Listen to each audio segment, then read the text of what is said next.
Like the setting process is just as important as everything else, if not the most important metric. As you know, bro, like the biggest bottleneck we see is people can't book calls, especially in the B2B space. Everyone knows how to close, right? But a lot of people don't know how to set, especially in this new age of marketing. So really want to go in, break down the frameworks that we use to have successful setters. Right now, we've scaled 3 setters. We have our Good. CMO, Uri, Chief Motion Officer, who was on last video, and he taught y'all how to actually scrape the leads. And then we briefly went over, like the setting team that we're scaling and everything. I think it's important to note that Uri, before getting into all the softwares and everything, he was a setter himself. Us both, but I worked closely with him on the setting process to help get these processes down. Like the setting process is just as important as everything else, if not the most important metric.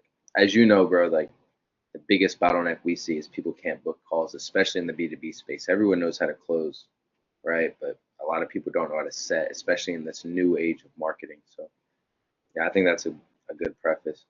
Starting from the top, I kind of, obviously through onboarding, we dial in, the offer owner's offer, their messaging they're going to use, the script creation of kind of, getting ready to onboard and get ready for launch. What that allows us to do is we send the link to this form inside of our network, and we take the top 3 submissions, we plug them in to the offer owner and allow them the ability to pick who they want to onboard as far as talent goes, and they're going to be delegating basically their acquisition processes to. Okay. And then after that, the setter runs through the onboarding.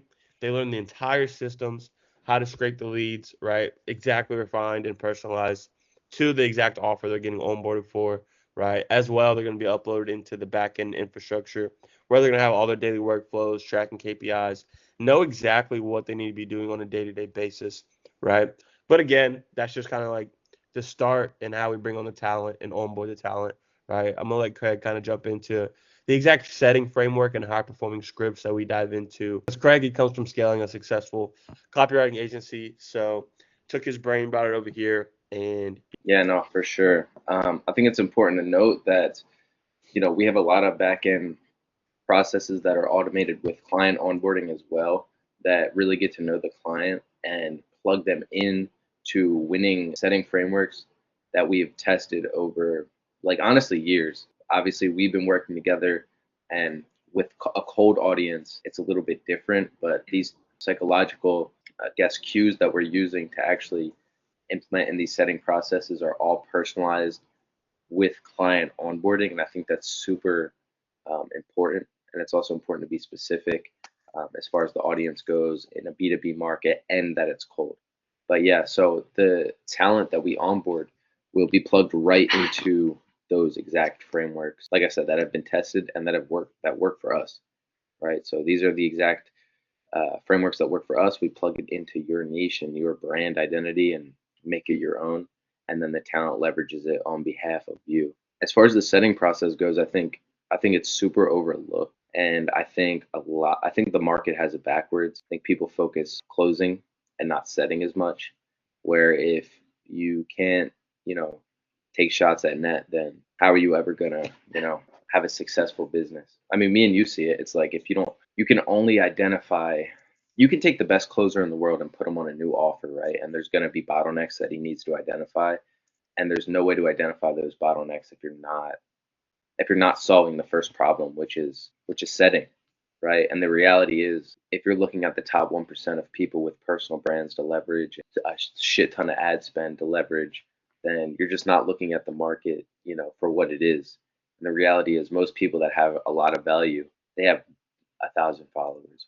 We have 100 followers on Instagram. That doesn't mean it doesn't mean we don't have value, right? With proper setting frameworks, it's a false belief to think that you need a personal brand. You don't. You need proper frameworks to actually set calls and book calls. what's the importance of delegating the acquisitions nowadays? When you're the offer owner like us, like I love setting. I started setting. You just can't, you can't be on all the processes. Setting is a full-time job. You can't be a part-time setter, especially the way we do things. You have to be 8 hours a day at least setting. And if you're an offer owner, you just can't afford to do that. That's number one. And number two, you can't compete with someone who's doing that. right? Like we have Right. immense leverage because we have a big team, all full-time setters. And like, how are you going to compete in the market with that? You're not. You're not. If you're an offer owner and you're setting 8 hours a day, then okay, get a client and then they're going to churn because you're not putting that effort towards your product or your client success. Delegating is everything, even the stuff that you like doing. Like I enjoy setting, but It's truly like the way to create leverage. That whole like going from working in the business to on the business, like we no longer have to worry about our acquisitions as far as booked meetings rolling in, right? So yeah, we're not running that rabbit hole, that hamster wheel anymore of like you were saying, like once you close a deal, either acquisitions is going to start slowing down because you're worried about client fulfillment, client success, or vice versa. So delegating is huge. Then automating the front end, obviously on our YouTube, we break down, how we scrape the most targeted leads so that the setters are talking nothing but to qualify people every single day, how we automate the outreach, right? We're going to do deeper dives coming up into more of those softwares and like all the intricacies behind it to just keep giving value out in the marketplace. But again, really want to dive into just the high performing setting frameworks, how we come up with the scripts, and yeah, obviously how we personalize them for them. I think like on the note too with delegating, I think it's super simple to create leverage. And, like it's simple when you talk about it, but when you do it, it's a little more intricate. But it's really just like creating SOPs and then hiring and like vetting and hiring the proper talent to run those SOPs. But you obviously have to have a good process for creating SOPs. You have to be super clear. It's a lot of testing. But that's really what it comes down to. It's very simple. SOPs, hiring talent to run those SOPs. And that's how you create real leverage in this space Yeah, why do you think it is so hard to find good talent nowadays? because they're in it for the wrong reasons. For example, Keenan, we just onboarded a kid, Keenan, from France, and he is a professional, like a true professional. Like he's not out here like Andrew Tate, Bugattis. Like, of course, that's all entertaining, but it's like you have to hold yourself as a professional and treat it like a real job. I think the market's moving from like a bunch of kids who learned how to do a webinar funnel and like are smacking off that and selling lifestyle. It's slowly moving from that to like a real like industry. You're seeing people that treat it in a professional way actually win, opposed to people that are in it just to get internet rich. Like I have friends that are like that, and they're jumping from business model to business model. They're not paying their dues. No real skill set. The B2C part of the market that just sells lifestyle. What do you think? Yeah, no, I mean, I agree. I agree. I think it's a lot of people looking for just easy ways to make money. And again, jumping from shiny object to shiny object. Finding talent is hard nowadays. Just, I mean, you can go on Fiverr, you can go on Upwork. You can find decent people in there. Let's not get it wrong. One, it's going to take a lot of time, a lot of vetting. As well, a lot of these people don't have the exact like skill sets that are needed to be like high performing setters, Yeah. right? So it's another reason why we're creating a network in real time. That way people that come on board can leverage people that are those professionals in the space, right? 'Cause that's the only type of people we want to bring on board inside of our network because it's our brand, right? It's our brand as far That's a as good like who point. they're getting placed with, whole nine yards, right? And we have some boys that are scaling like some really good setting communities and agencies and things like that. And so it's like we have a really good network that we can lean on that have some really good people in this space that are looking to, come on an offer, get on board as far as like be the full in-house person and learn the exact systems needed to like consistently book meetings and make money at a really high level. No, I agree.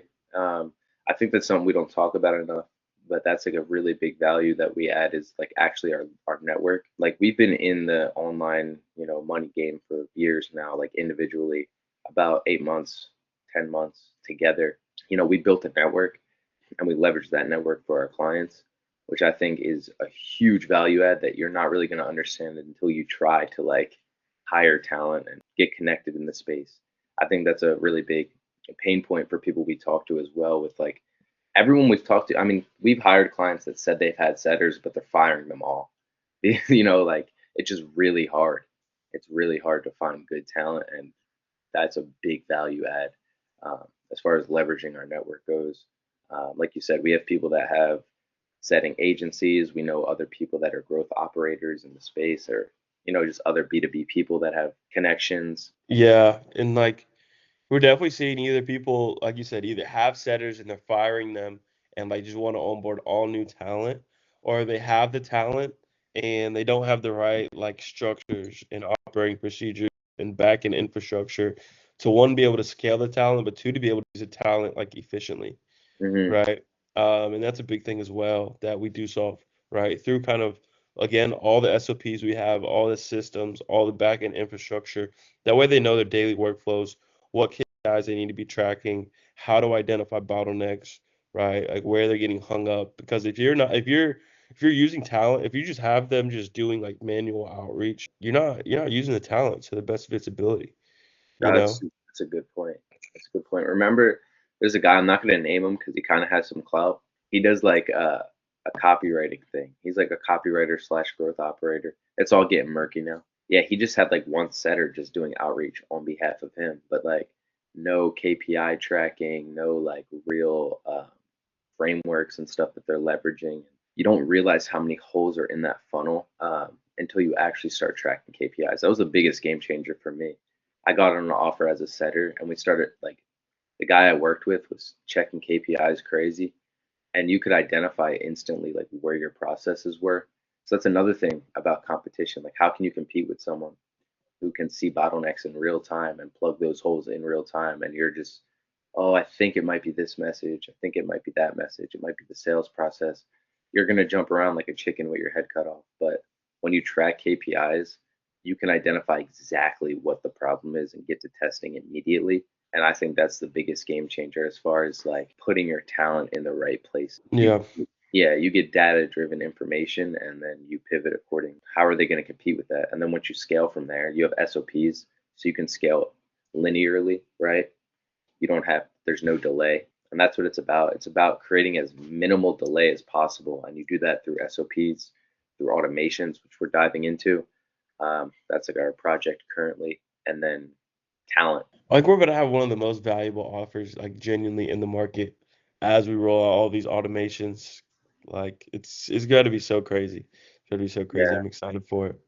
Yeah, me too. Um, And I think it's like, it's interesting because right now we're like a startup, I would say. But startups in this space is brutal. It's brutal. But we're in it. We're in it. And like our product speaks for itself. Once you onboard, you'll see, you know.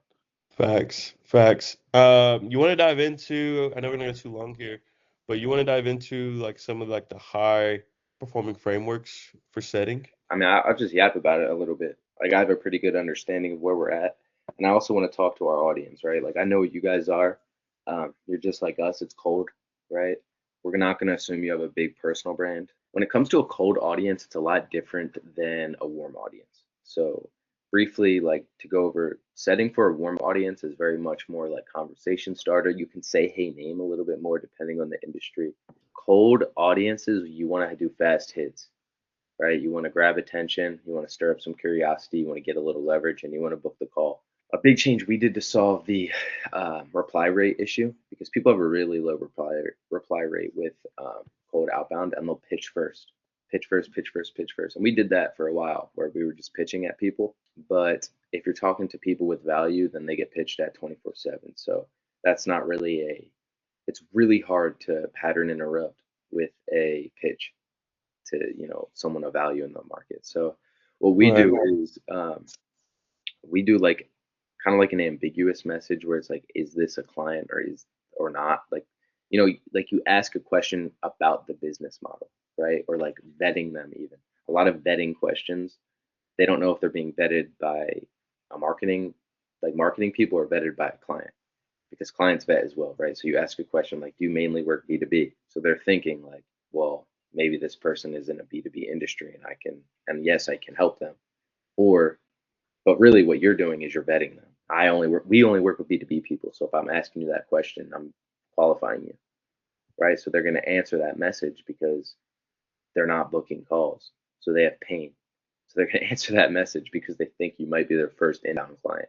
And then from there, that's when you start the setting process. From there, now you're in their DMs. So now you're no longer in the request folder, you're in their DM. So now every message after that, it doesn't matter if your account's shot or not, you're going to be in their inbox, right? So then what I do is I pitch off that, boom. and we have a specific pitch we use that works wonders. Um, Got to gatekeep that one, but yeah, we pitch off the bat there, and then depending on a positive or negative reply, we have a split in the funnel, right? So some people will say not interested. Some people will say sure, tell me more. If they say sure, tell me more, then just like a regular setting process, you try to create leverage. I like to ask for permission if I can ask questions so they don't like so they know, you know. So I asked for permission to ask some questions, and then I ask questions to create the leverage. And then once leverage is there, I ask to hop on a call to see how I can help them with it, and then go from there, right? And then if they say no, we have protocols in place. We have like a kind of like a softer pitch that we do if they say no, and that usually will push them over that hump. And then same question to ask if we can keep asking them questions, and they say yes, and then we go from there. And then you can even, if you're really like in the trenches, you can even go Loom videos if it's a negative reply and it's a really good client. Um, but yeah, I mean, I think that's a good overview of our setting process, especially to a cold audience. Yeah, no, fire, fire. And I mean, it does work wonders. It speaks for itself. Team books meetings consistently from just outbound, from Yeah, just outbound. exactly. Yeah, now, as far as like usage for someone that's watching the video, right, is how would they be able to plug in, or I guess how would they be able to change like their setting frameworks to make it work for them today? And again, I want to dive into like obviously how we personalize every step of the process with and for them. Utility, like how they can make their setting process better right now. Yeah, The biggest one would I would say is that opening message, but like you have to see their processes. Like if you're leveraging one setter, there's so much. There's so much. It's like, okay, are you making sure your accounts are healthy, right? Like we're staying under that 10 messages an hour, you know, per account. So if you're leveraging like one setter and they're not doing that, and you're in the hidden inbox folder, and then you're wondering why your response rate is so low, that's your bottleneck. Explain a little bit deeper. Most offers have so many bottlenecks that just to like you can't just say one is going to help. Like you have to address all these yeah, bottlenecks, right? So most people, their accounts are shot, they're in the hidden inbox folder, they're in spam, right? Their opening message sucks. They're sending out too many messages. They're not doing follow-ups. You know, like all these bottlenecks add up, and then there's softwares for 1099 that they could leverage to scale more. So I would say address the hidden inbox bottleneck first. I think that's like the first bottleneck. I think after that it's lead quality, if not before that. Address that and watch our last video to address that. And then from there, I would go keeping the accounts healthy, right? Which is having the right timelines, which is like 10 on the hour, 50 a day per account. And then from there, I'd go opening message, conversation starter, like vetting, not conversation starter, vetting them, like I explained earlier. And then from there, create leverage and then book call.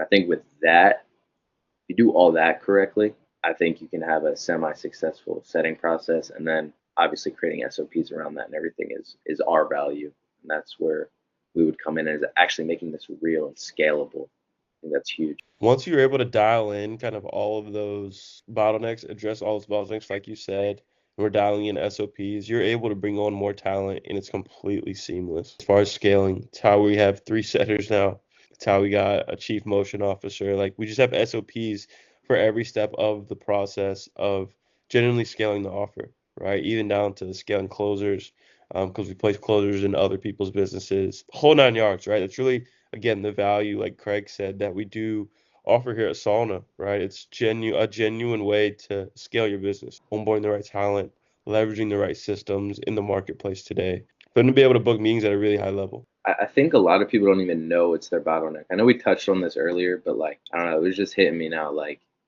99% of people, even people we talk to, don't understand that this is their bottleneck. And I think it's really important to understand that like it's not a personal brand issue. This is your issue. You're not building something scalable to book appointments. You can book appointments. I mean, our accounts we leverage have like 50 followers, and you can book appointments. Like, I think it's super important to know that, like, what the real bottleneck is for your business. Yeah, yeah, it's genuinely tends to not be a sales problem. It's a lack of high quality meetings coming in consistently, so they I ever think have the opportunity to sell. Well, yeah, and the people we talk to, like a lot of them aren't really familiar with this, with like the digital space. A lot of them are like, veterans of like business and like business veterans that are moving to the online space. They know how to close deals.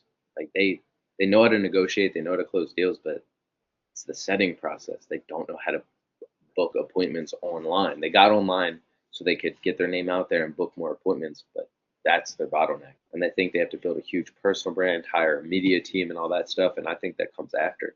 Like we have a roadmap written out. Like media is next. Yeah. And I think that's the paradigm shift. Talk to us about softwares. Watch our last video about some softwares. Hire talent. Create SOPs.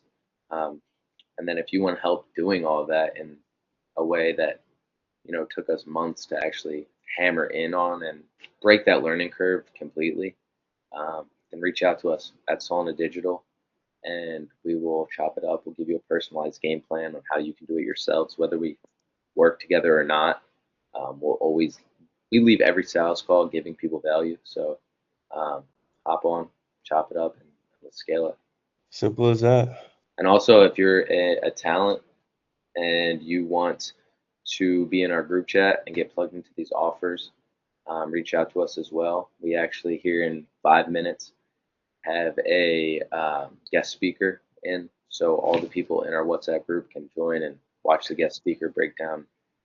He's actually a closer, right, for Harmozy? Yeah.